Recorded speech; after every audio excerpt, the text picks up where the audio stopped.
Welcome to Flat Earth Debate, Uncut and After Show.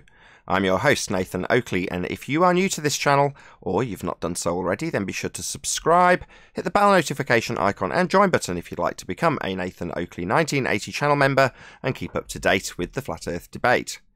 If you would like to support the channel, there is a super chat that runs alongside each of these shows while they premiere. And there's also a PayPal, Patreon and crypto link in the info box below the video.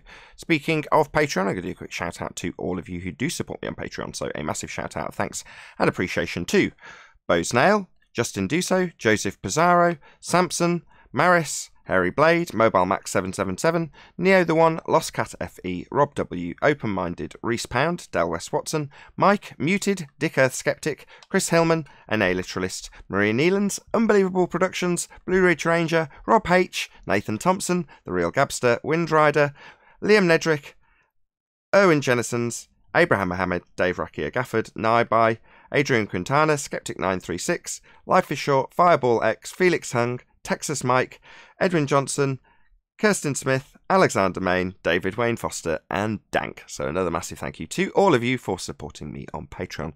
I'll raise the mic on whoever is in Skype and Discord so you can enjoy their conversation while I set it for today's live show. And then I said, "Oh, he's starting the show early." So that's good how I know. Because even if you like you said, it'll just be up there. You just join when you pop on. Because that's what I did. I didn't see any picture in it. Yeah, it just notifies me when the call starts. So. Yep. So I still like the other. I still like the Master B one. The Hangout one. Maybe I just gotta get used to this. Yeah, I'm not too up on the Hangout stuff, but Owen, how you feeling? Slightly better. You sound like you're a million miles away.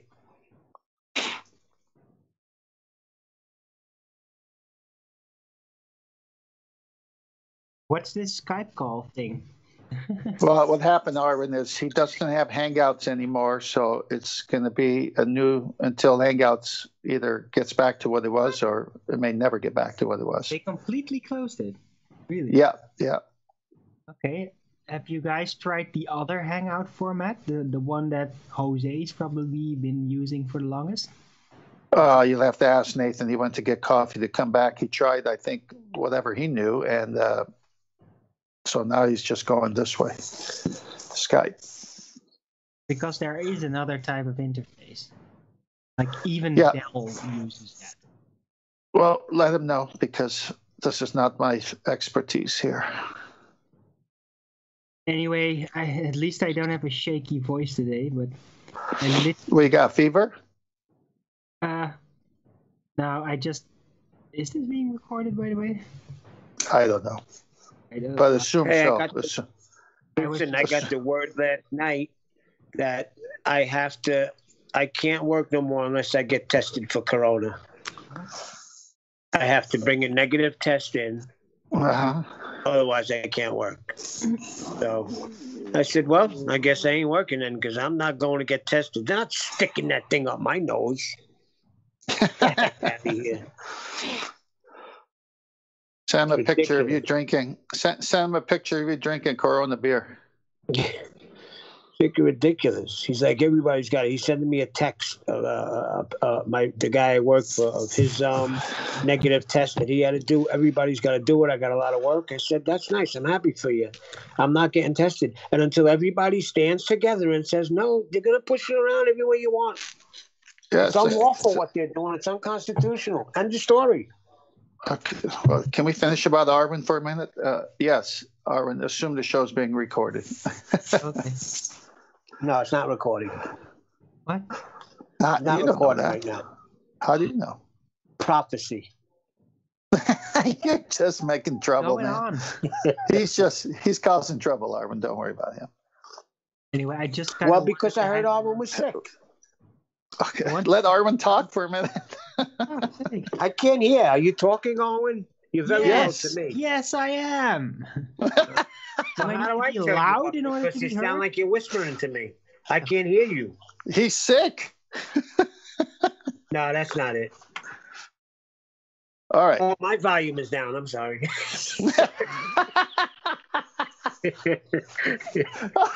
This is comical, man. That's why I can't hear you. Right. Anyway, this is the first day in 2 days nonstop where I actually don't need to throw up anymore regularly. So yeah, my organs are kind of like completely destroyed. My sarcophagus literally is double the size that it was. Yesterday was worse. You could hear it in my voice during my show.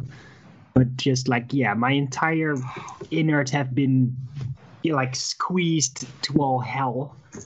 And today it finally stopped for the first time. Now I only get hiccups instead. But I gotta be careful with that shit.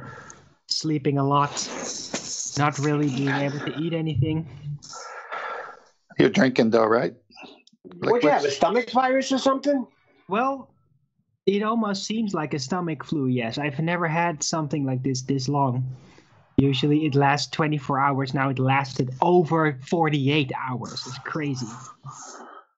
But I can't wait to finally actually be able to eat something because I'm constantly fantasizing about it.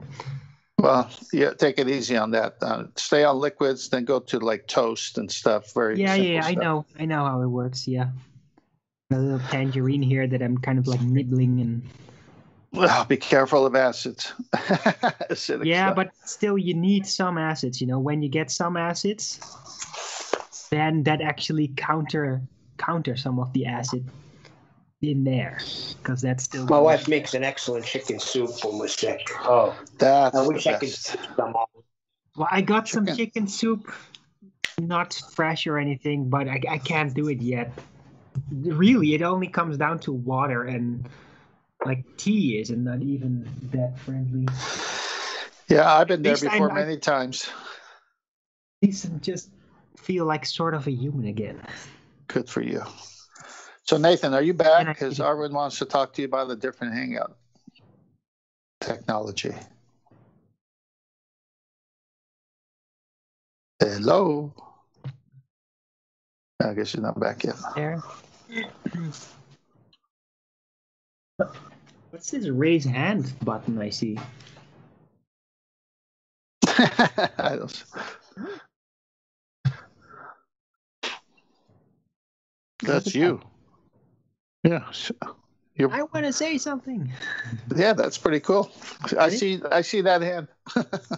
That's pretty cute.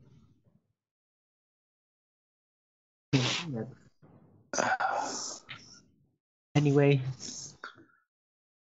All right. Well, hope you get better soon.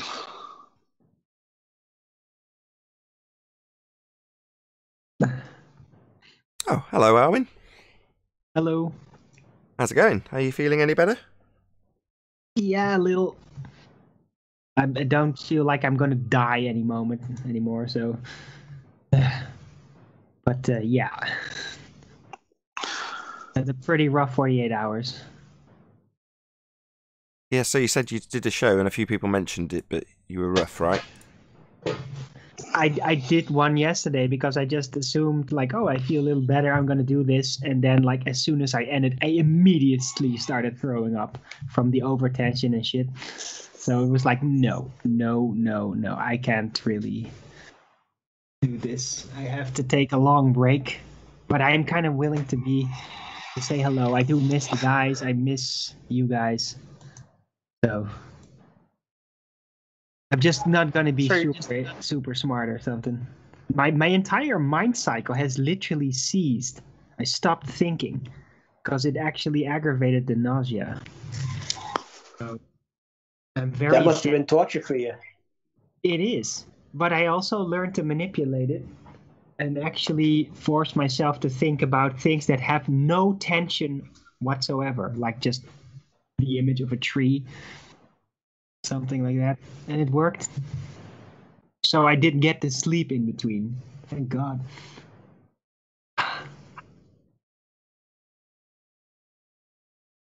Right. Hopefully I'll be sort of back to normal tomorrow. It should be, you know, I haven't really thrown up today, so good sign. That's got to be the worst than throwing up when you get like a stomach bug. Because I had 5 brothers, so whatever they got, it went through the house like a tornado. And I was always the last one to get it. And I used to hear them moaning. That sucks, man. But that's not it, because I got roommates. They don't have it now. So it was just alcohol poisoning, and it just really hit the wrong spot. Really, really bad. Oh, okay. I'm stopping drinking. I'm really gonna stop it now. Just the idea of the drinking just almost makes me instantly throw up again. So let's see. If how do you know it was alcohol poisoning? Because I drank 3 beer and almost an entire bottle of red wine. It was a fucking and I didn't have dinner. Okay, fucking idiot. I hate myself. Hey, can you try not to swear? Don't swear. Since I see your icon. It was during the Ballbusters even. It was a really good show and I had a lot of fun, but I lost control.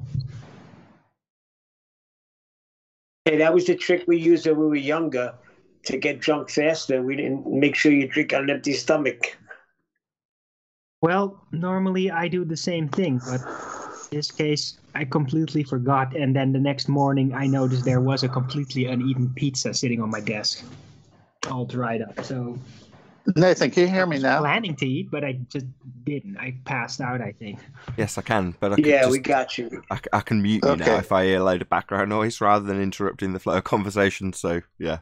Sorry. I'm still trying to figure out how I got muted. Yeah, I did it. Thanks for telling me. Sorry. I got muted.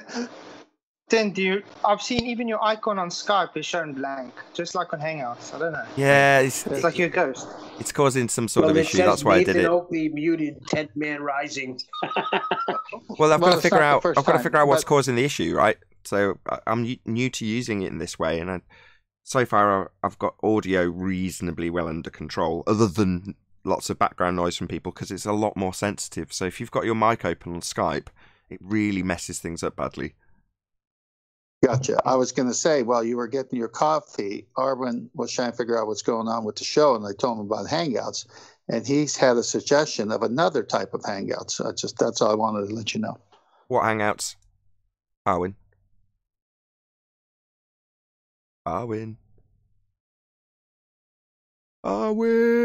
He's gone to get coffee or something. I'll ask him when he gets back.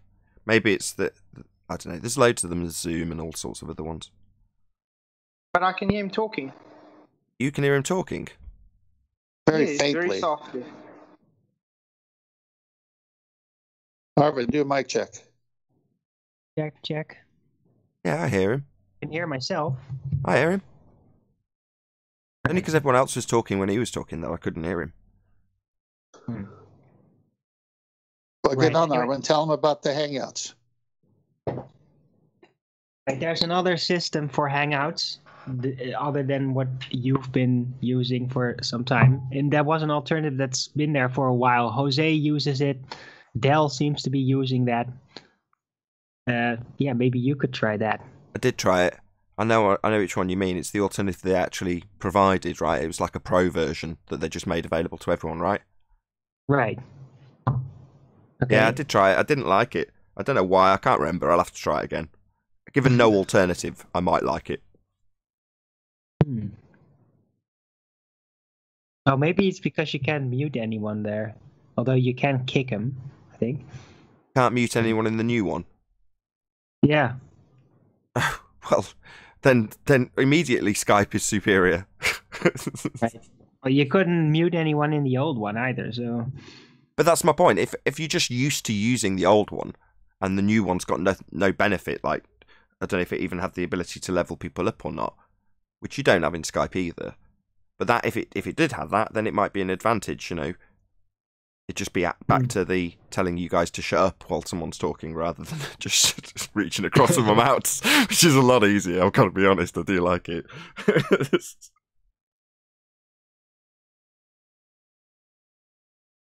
Maybe the audience like me telling Neil to put himself on mute over and over and over again. Come on, it's not that much. I'm just joking. Just a daily show occurrence, that's all. Yeah. You muted me on Ball Busters the other day. I was going crazy.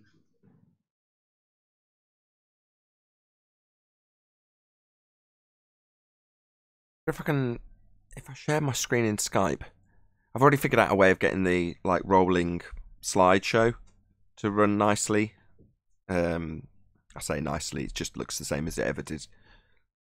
I just imported it into OBS rather than having it shared, so you guys would see the rolling slides, right? Now you don't. I'm just thinking, is there a way of doing that still on Skype? Flatsoid raised his hand. It worked.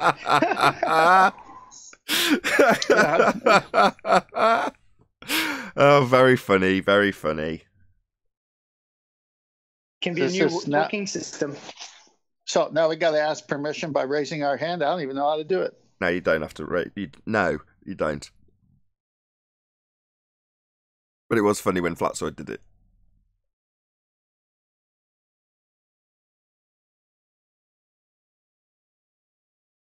That is actually quite useful, though, right? If someone's on a roll, stick your hand up when someone's nattering away. 10th man I got my hand up now. And well, you can talk. There's gaps. Obviously, if there's a gap, it's not. I'm not your teacher. This isn't like. Obviously, they've implemented that for student-teacher situation where somebody's literally given a whatever webinar. Where's the function for that? Is it the 3 dots at the bottom on the right, or where is it? Yeah, the 3 dots in the bottom. It says you can record too, so you got to be careful. People might come on and start recording. No, that's all. It tells everybody in the Skype call that they're recording when it happens, so it's not like you don't realise. I've used that loads of times. It's very useful. Very, very useful. Hey, there's my icon. Yeah. Yay! This is the G+, formerly known as G+ Hangouts panel, getting all excited because they can raise their hand in Skype. Just so the audience Finally, knows what's we going have on. buttons to overrule Nathan. So wait, this button here that says start recording? Yeah, if you want to make it, if you wanted to, for whatever reason, record a portion of the show, then you could, and then you could use it for whatever you wanted. I don't like that. Well, it's going out anyway. I'm recording it. What difference does it make? Can you hear it? Say again, 10th. No, I'm worried about somebody else coming in and recording and getting material Well, it doesn't. for their show. It doesn't. But Nathan's going to put everything that's recorded anyway. Yeah, so let's say I disappeared from the call, which I do every time the show finishes, and someone says, I want to record, and you see that little light flashing saying recording, and you think, sod that, you just leave. I couldn't give a crap about me, but the way they take your words and twist them and make them into these little videos they got, like Jose G. Gonzalez. No, I don't know, but if you want to tell me, I don't mind. Come on, they come in, they need material, they come in, and they record some stuff, and they twist it around. Yeah, but they're in Hangouts, they're not on Skype. Anyway. Yeah, that happens Be anyway. aware who you let in. Broadcasting material, Neil, so it doesn't matter. It really doesn't matter. He's playing 4D chess, Neil. He wants them to record him. Yeah, I was going to say when he was saying it. Adverts, you mean? Adverts? Yes, thank you for all the adverts. No such thing as bad publicity. Long term, there isn't. No. All publicity is good publicity. Hang on. How did John get in here without raising his hand? I feel... It's assuming that I'm actually looking at Master B, but... You can invite people. Yeah, it's the whole group. Anybody in Master B can join. If anything, it might encourage more people who hadn't been, wanted to join by clicking the link, going into a strange world of Google Plus Hangouts. In Skype, you just say, yeah, I do want to be part of that call. And then you just press the button. So it's a chance that we'll get a more diverse internal panel, if you will.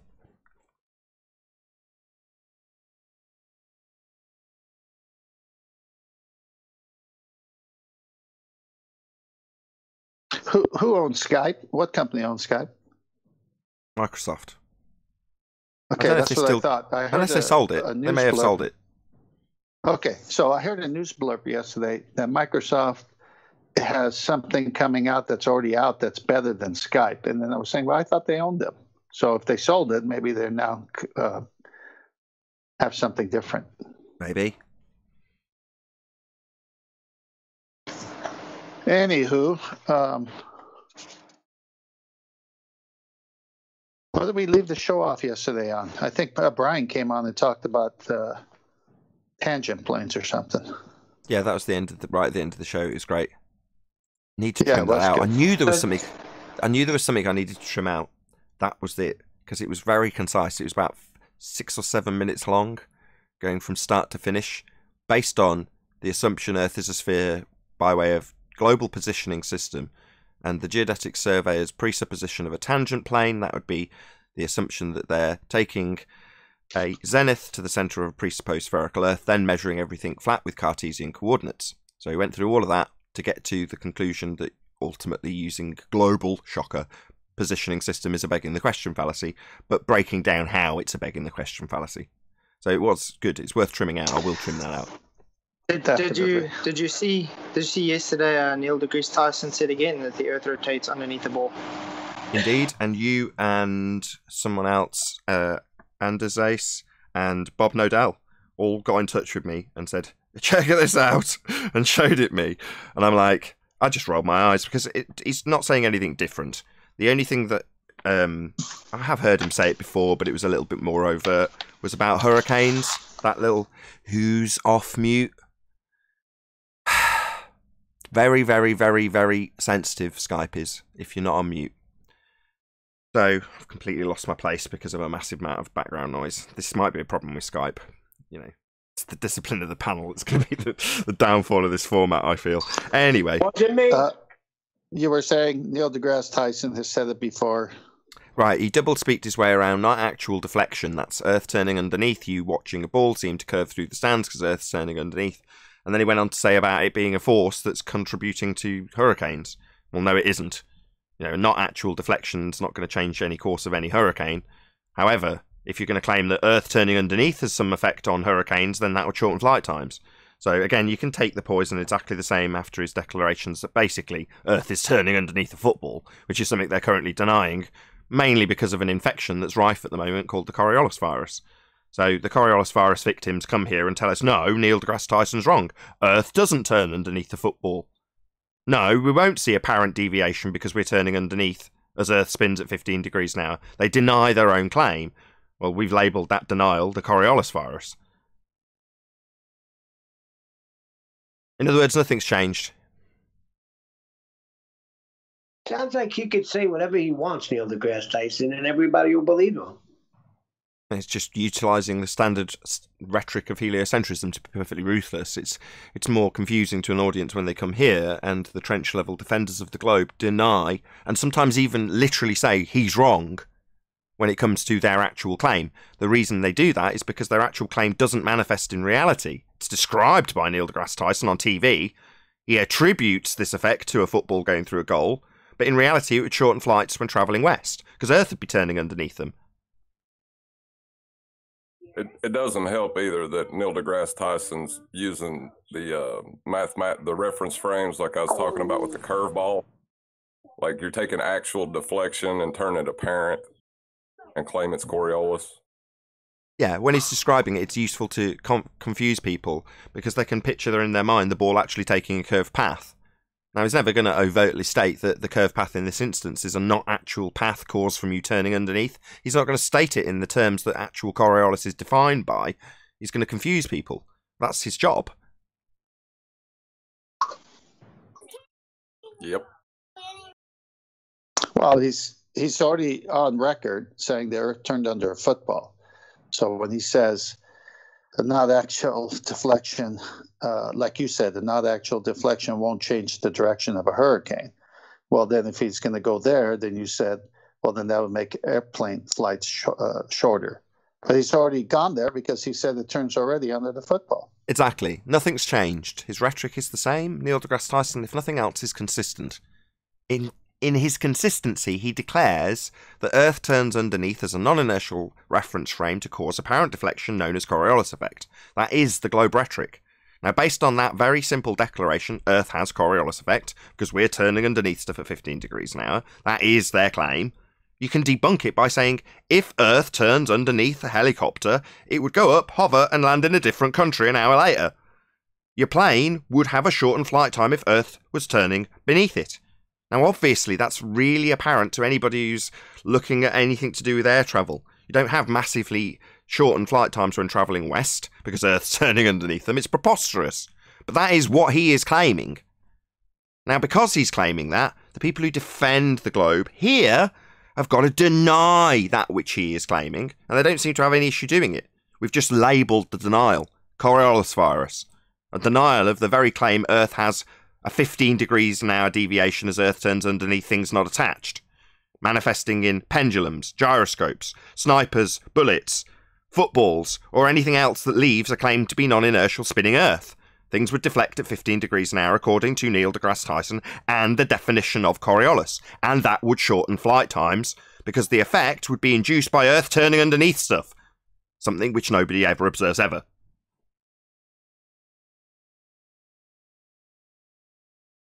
Correct. Yes, So 15 degree an hour deviation does not exist due to Earth turning. However, we observe 15 degree movement of the sun. Also attributed to Earth turning underneath it. It's the same claim. Again, this is something that the Globers have only started to realise when they come and very much deny that Coriolis has anything to do with the sun's movement, when it is the essence of their Coriolis claim. It is one and the same. It is Earth turning underneath the sun to claim a 15 degrees an hour deviation as we turn underneath it. Relative from our position, it's moving only because we're turning beneath it, like being claimed by Neil deGrasse Tyson with his bullet. It's the same claim.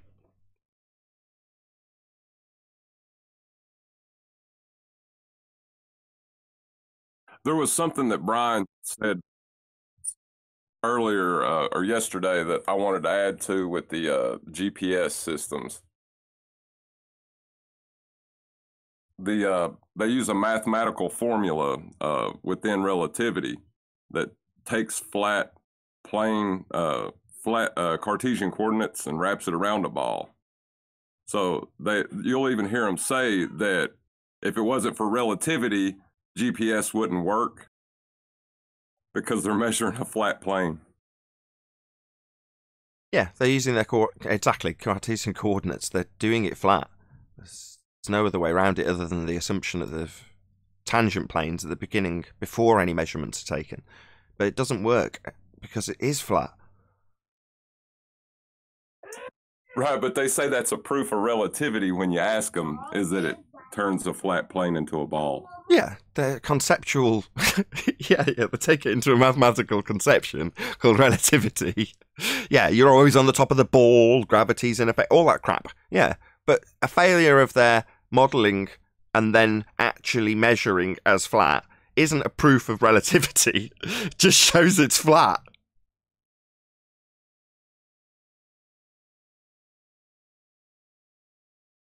I'm just saying that's what the Globetards are going to say when they come in to defend it, when they figure out what the actual claim is. Yeah. Just Well, isn't Nathan saying when they do, they're really just going to a mathematical concept anyway?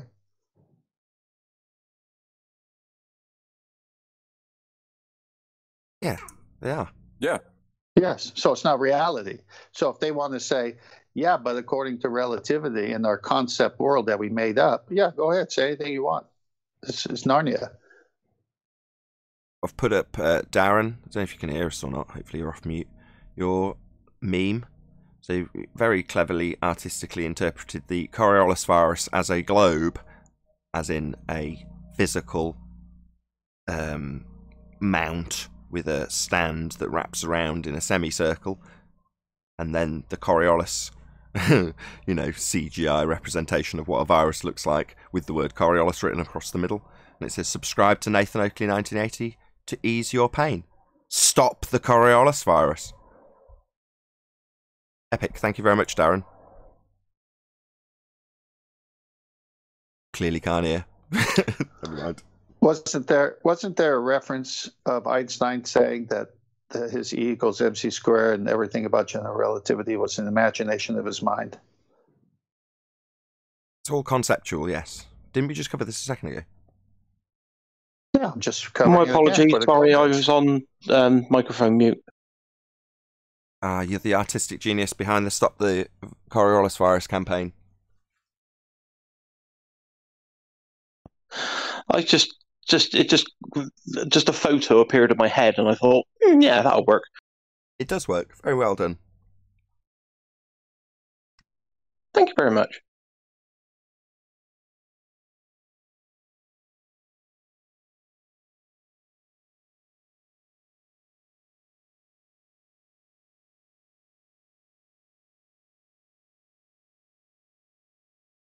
I listened to Kuma Virus having his revelation about conservation of angular momentum and Coriolis not being the same thing.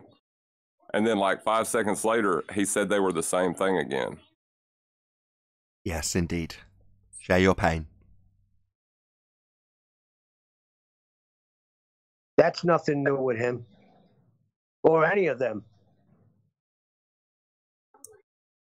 Well, like, I think there was a real funny part where he asked QE to define conservation of angular momentum for him, but that was his claim. And like, he didn't understand. He didn't understand why that was bad. Yeah, that was hysterical. What is conserving about the Coriolis effect? Nothing. It's their denial of the Coriolis effect. This is symptoms of the Coriolis virus. So, saying that here's an example of a man on a trampoline not drifting. It's like, oh right, so a man not exhibiting deviation from the platform underneath him. Even though Coriolis is Earth turning beneath something not attached, you observing something from that spinning platform and seeing it seem to curve when in fact it's travelling straight. Well, that effect is only induced if you turn underneath stuff, not move along with it. So their examples are in defiance of the Coriolis deviation they're supposed to have on Earth, and is easy for us to debunk by pointing out that that would shorten flight times. They go, no, it wouldn't, because we don't have it. That's their defence.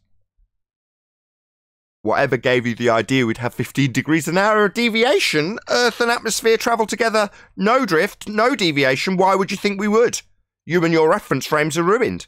I wouldn't think that. You would. It's your claim. You're debunking it. You're saying we wouldn't have drift. You've obviously contracted the Coriolis virus. Dr. Becky has the Coriolis virus. Well, she's in lockstep with the other bowlers. Spreading like wildfire. But it's in lockstep.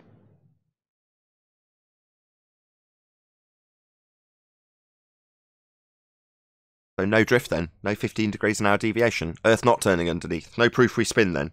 No difference between a stationary Earth and your claimed presupposed turning Earth with atmosphere in violation of first law of thermodynamics turning with it. There'd be no difference.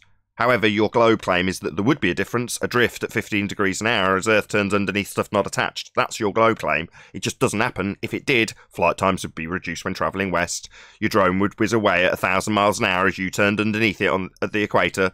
None of those things happen. It's very easy to debunk, so they need trench-level fundies to defend it by saying it shouldn't happen. Whatever gave you that impression? It does happen. It doesn't happen. They're in the world of hurt. Indeed.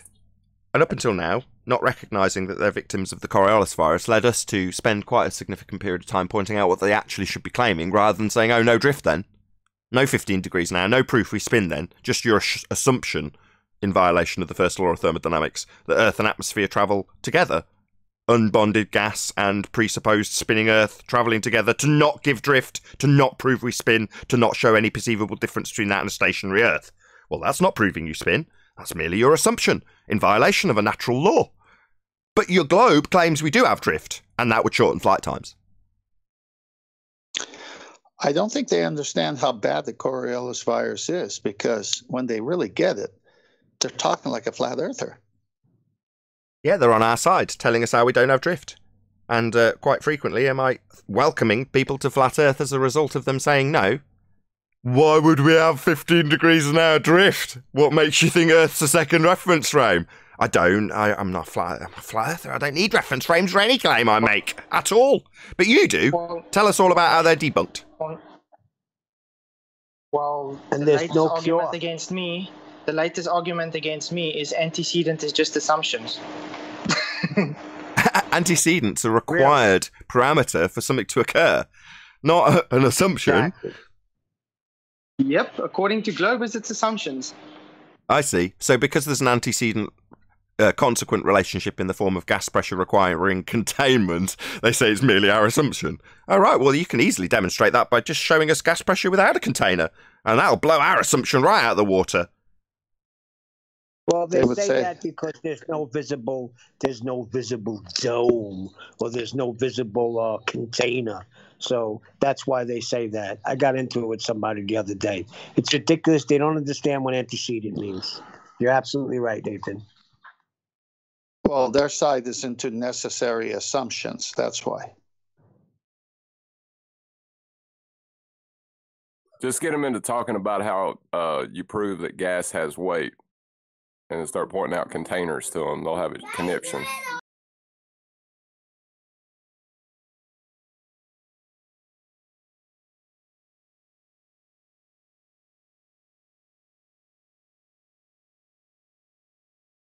Well, what is weight?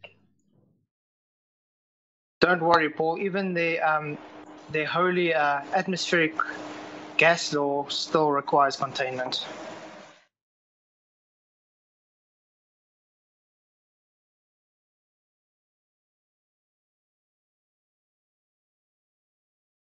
I asked, what is weight? I ask, what is X? I asked, what is weight?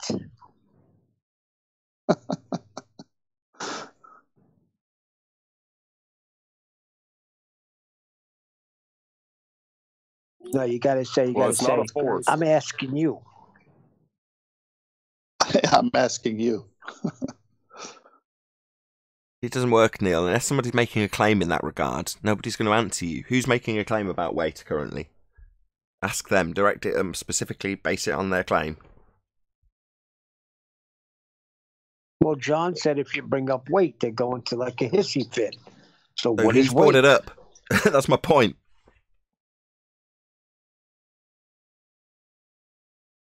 No, what I said is when they bring up that gas has weight, just start pointing out the containers to them, and they will have a hissy fit. Because you got to have a container to show gas having weight. I see. I can pretend to be that baller. No! Antecedent means assumption. You just assume we've got a container.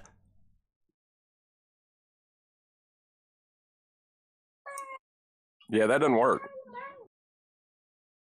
Well, it doesn't work without a demonstration of gas pressure without a container, following it rapidly after stating it. Well, I recall a show where they brought this up to you, Nathan, and you said, and how did you weigh that gas? Yeah, it's contextually based though, isn't it? Whereas Neil's just saying, well, what's weight? It's like, well, in what context and who's making a claim about it? In that instance, it's like, well, gas does have weight. Oh yeah, how'd you weigh it? Well, you stick it in a container. That was rumpus. Well, I remember that. well, Hank, have you ever had a rump steak? A rough steak? I've had many rough steaks. How did you get that rump steak if your antecedent of a animal to get it from was just an assumption? A rump You mean steak? a rump roast? Rump steak. Yeah, Rump you don't. roast. Yeah, if you're eating filet mignon, you don't need to know there was a cow at some stage.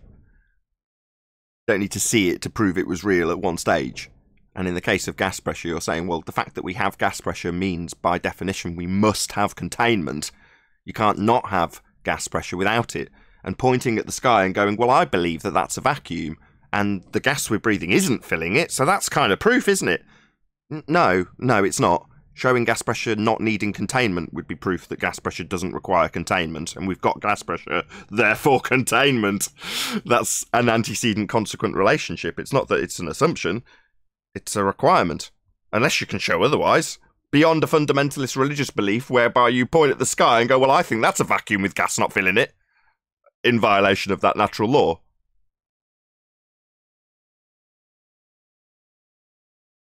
Well, they used to do that all the time. I remember Brenda used to say, well, just look up, Nathan. Yeah, that's circular reasoning. I believe the sky is a vacuum. If I was to assert that it's just unicorn farts holding it all here, and they go, well, how do you prove it? Well, look up at the sky! Well, I believe that that's all unicorn farts, therefore it's unicorn farts, and the unicorn farts are holding the gas here. Really? Just based on you believing that that's what the case is? Even though it violates every natural law that we've put to you, you're still going to assert it as a proof of your begging the question fallacy? It's just still circular reasoning. You can't use your fundamentalist religious belief that the sky is a vacuum in violation of natural law to prove that the sky is a vacuum in violation of natural law. It is merely circular reasoning, pointing at your fundy belief to prove your fundy belief. Yeah, the globe is dead. I mean, it's over. Well, that seems legit. What's up, Chocolate? Hey, Chocolate, what seemed legit? Good morning, guys. What seemed legit? Using your funny belief to prove your funny belief. I mean, Yeah, why not? or justify assuming R because you already know. Same thing. Yeah, pretty much. Same difference.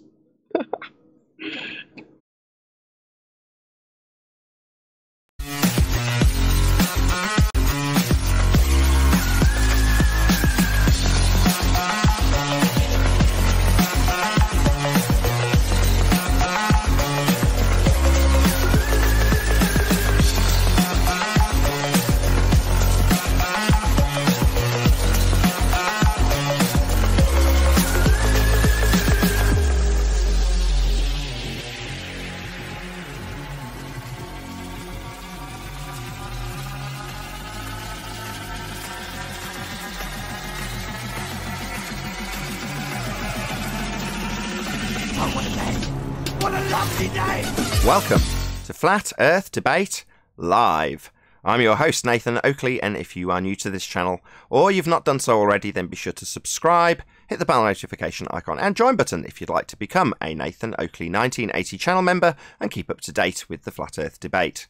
If you would like to support the channel, there is a super chat that runs alongside each of these shows while they are live. There's also a PayPal, Patreon and crypto link in the info box below the video. Most importantly, if you'd like to join the discussion, simply mute the page you are currently watching, then click the link in the info box below this video to join the panel and express your views on the nature of Earth.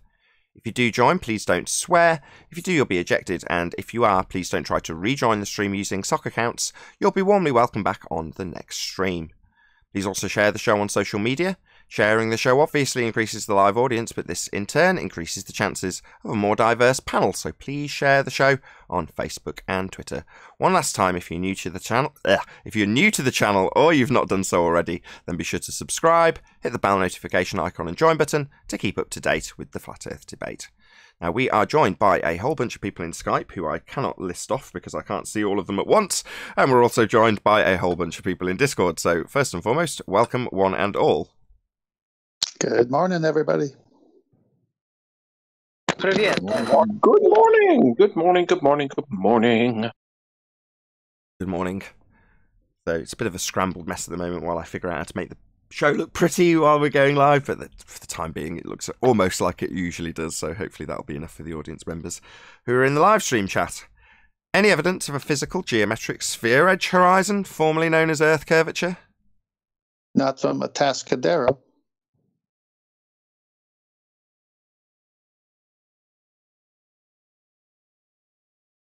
Is that it? That'll be a no. Sorry, no. Any evidence of axial rotation of the Earth-based variety? Oh, pick me! Oh, pick me! That'll be a no. Definitely no. No. Any evidence of the distance to the sun? That'll be a no. It's going to be the quickest housekeeping ever. Hey, can we go back to that second question for a minute? Any evidence of axial rotation of the Earth's base variety? Well, when they come on the show and they say conservation of momentum, what are they saying to us? No drift, no 15 degrees an hour, no perceivable difference between a stationary Earth and a rotating Earth. That's what they're saying. So then even the ballers would say no axial rotation. Yes, that's correct. Currently, they are in denial of their globe rhetoric, which is to say that we have a 15 degrees an hour deviation because Earth's rotating underneath things not attached, like footballs, bullets.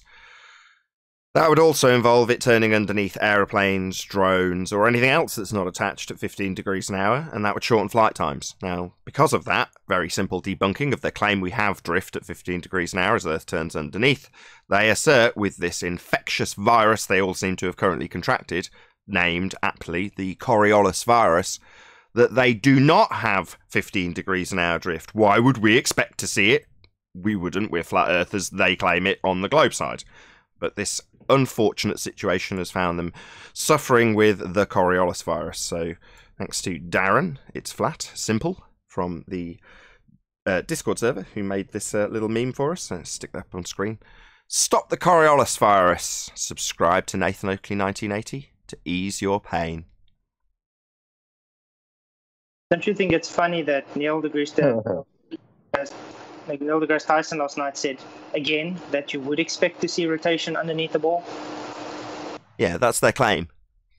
Fortunately for us, at least Neil deGrasse Tyson is remaining consistent with their actual claim. That would be to assert Earth turns underneath a football to cause it to drift through a goal. That would involve Earth turning underneath the blimp that films the game, and they'd worry about it drifting away at 15 degrees an hour. It would also shorten flights when travelling west, and you'd experience drones lifting off the ground on the equator and whizzing away at 1,000 miles an hour. Not because drones can power themselves at 1,000 miles an hour, but because it's claimed you'd turn underneath it at 1,000 miles an hour if Neil deGrasse Tyson's claim, that is a globe claim, was right. It's not. Earth isn't turning underneath anything at 15 degrees an hour. We'd notice. I'm sure they'll be expecting him to apologize for that one, just like they're expecting him to apologize eventually in the future for his little gaffe about, not being able to see curvature from 2 millimeters off this beach ball. Yeah, that back in 2019, that was reasonably handy, other than the fact that it was a bit of a magic trick to make you reify the edge of the beach ball he's showing into the physical geometric sphere edge horizon you'd experience on a ball Earth. Obviously, Black Swan 2020 1st Jan debunked that, and we're now told by their own side that we do not see a geometric horizon. We wouldn't expect to see a geometric horizon. The geometric horizon, formerly known as Earth curve blocking boats and buildings into the distance, is only in existence in their geometric maths. They can't acquire a geometric tangent point to measure a radius to base the maths on. So it's all a big problem. They don't have a physical sphere edge, as asserted you would only see if you were a millimetre above a beach ball, because the edge, the horizon, their beach ball isn't comparable to our horizon, a point where things converge into the distance. Variable with weather.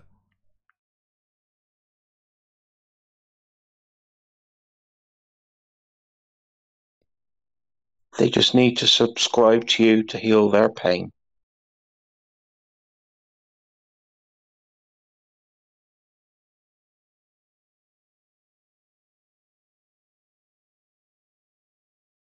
Any scientific evidence of gravity?